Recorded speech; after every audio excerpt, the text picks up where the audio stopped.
Pastor Dellon for doing such an incredible job. Please give him a round of applause, our MC. And do you see where I got my tenacity from? My mom, please, a round of applause. Yeah.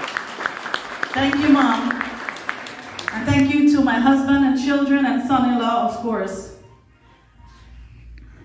You know, I'm the kind of person who prefer to show what I'm about instead of just saying it.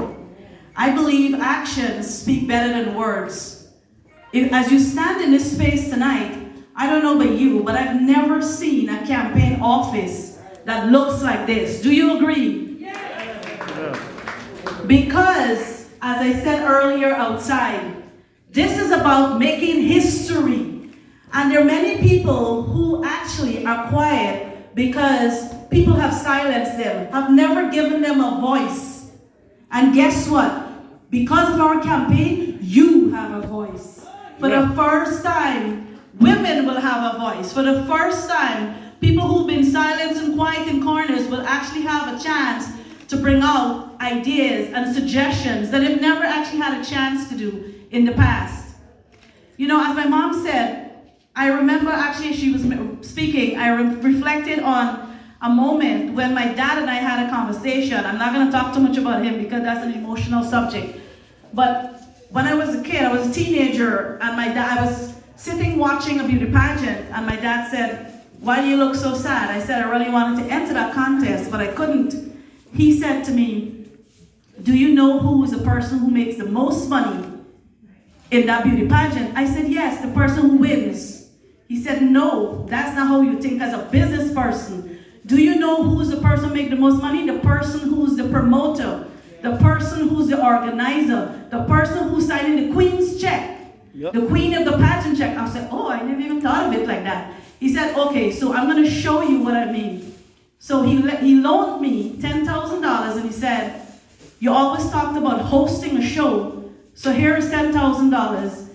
Use this and host a program, host a pageant." So I hosted the first male pageant in Guyana in the early 90s. And that pageant, when I hosted it, we actually paid the person who won that pageant. It was called Mr. Guyana Fashion. Don't laugh at the name, but that's what it was. And that night, after I finished putting together all my expenses, paying everybody, the amount of money I had, and then the $10,000 to repay my dad, I wasn't planning on paying him any interest because it was for a short space of time. So that night, I took the $10,000 and I put it in an envelope and I gave it to him, and he said, "What is this?" I said, "Is it $10,000 that you loaned me?" He said, "Do you have interest in it?" And I said, "No, we never had a discussion on interest." He said, "Okay, well, when you do business, you have to pay interest.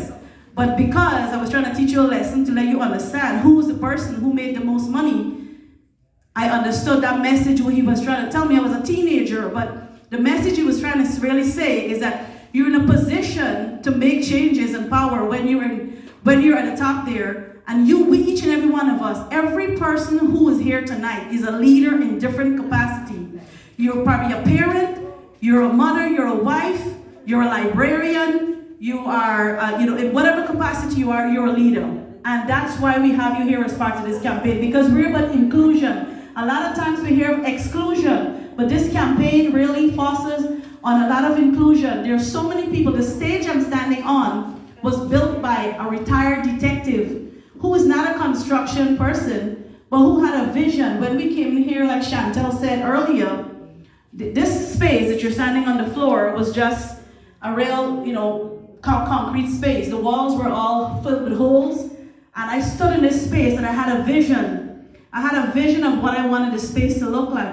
And when I told Jay, I said, Jay is in Guyana right now on vacation. I told Jay, I wanted a stage here. He looked at me and he said, "How are we going to bring a stage in this door? Did you see how narrow that door is?" And I said, "Jay, we're going to build the stage in here." And he looked at me and said, "You're a crazy woman." And I said, "I know, I have a vision and we have to see this vision through." And I told him how we're going to put a screen and everything. But Chantel was right also, because when I talked to Chantel, and I tell Chantel, I said, "I have this idea, and I want the top must have a little bit of yellow line and a blue line at the bottom, whatever the detail is." And all she says to me is, And I said, Chantal, do you understand what I'm trying to say? She said, mm-hmm. But when she sends the artwork and the layout, is exactly what is in my head, she brings to life. So this space is of a vision that I had, that I really wanted to be inclusive of everybody in this community. The reason why my husband and I chose this community to live in, because of its diversity. It's a very diverse community, and many times we're excluded because of our accent, because of how we look, because of the choices we made in life, because there's so much exclusion out there. We really wanted to make sure we have a space here and look around at the flags. If you don't see the flag of your country, then blame it on Chantal. It wasn't me. Oh, everybody can sit, by the way, I'm sorry. I apologize. So we wanted, like I said, this space to be a space of inclusion and a space where people can feel at home. And every person that you see here tonight, while this is a campaign office opening, there's a professional, is the person who's here is a professional in some area, or someone who's running for office, or who's actually ran for office, a business owner, or a community leader in some capacity. So make sure tonight, after I'm finished speaking, I want a few of my volunteers to say a few words, but I really want everybody to actually intermingle and get to know the person next to you. Because as a mother and a wife, and as a business owner, it's very important to network and to increase the amount of people you know and understand that in numbers you have strength. For this campaign, yes, it's very unique. This is the first time that a woman would actually be holding this seat, providing it's God's will for me to win. And it's a very much of an uphill battle. When I started with a campaign 2 years ago, when I decided to run, I was thinking of all the things ahead of me and how it would impact my family. Because running for office does impact your family. Because it's a very dirty game, and there have been so many challenges we've been faced with, and it impacts my family, would impact my family greatly, and thankfully so far it hasn't. Because I have a husband who understands what's happening, and one of the most important things is that I usually discuss this with my children. And for me, one of the things I'm big on is making sure that young people are engaged and involved in our campaign. We always want to make sure we engage our young people, because in many cases schools are not really having civic engagement as part of the curriculum. And for this campaign, we want to make sure children are actually part of the campaign so they can put it on their resumes. So when it's time for them to graduate and go out to the real world, they'll actually have something on their resume, because most places will say, what is your job experience? Mm-hmm. So we want to make sure we help them prepare to get into the real world. And when I say prepare, not just coming to this campaign and just working or volunteering, I'm talking about making sure they understand timing, make sure they understand how to manage their finance, because financial wealth is critical and important. But all the pieces of life that would help to make one rounded person is what we're about when we're talking about building. Tonight, the message I really want to leave with you is about building. How do we build? How do we build a community? How do we build togetherness? How do we make wholeness? And how do we have inclusion? The kind of inclusion that makes us feel accepted. We really don't have that. This is one of the reasons I decided to run. Because in this community, there's no inclusion. There's nobody actually asking, like my husband said, what do you feel about things? How do you feel? How does this affect you? Nobody does that. And that's part of the frustration why I decided to run for office. Because there is a need for inclusion. There is a need for equity. There are many parts of our community that are not getting served in a specific way.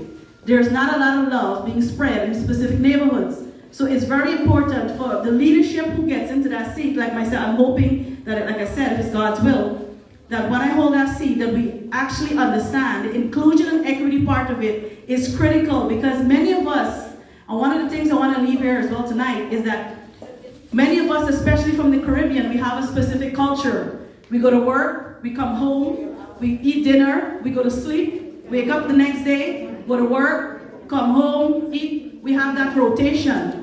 Part of that has to be incorporated into civic engagement and also understand what's happening around you. Because if you don't come out and participate, somebody else will make decisions for you. So for me, I did not want somebody else to make decisions for me. But what I understood is that if we don't work in numbers, because if I show up at a community board or the local community precinct, if I show up alone, it's not as impactful as if all of us show up with a specific understanding of a mission. We want to make sure we have inclusion. We want to make sure we have equity.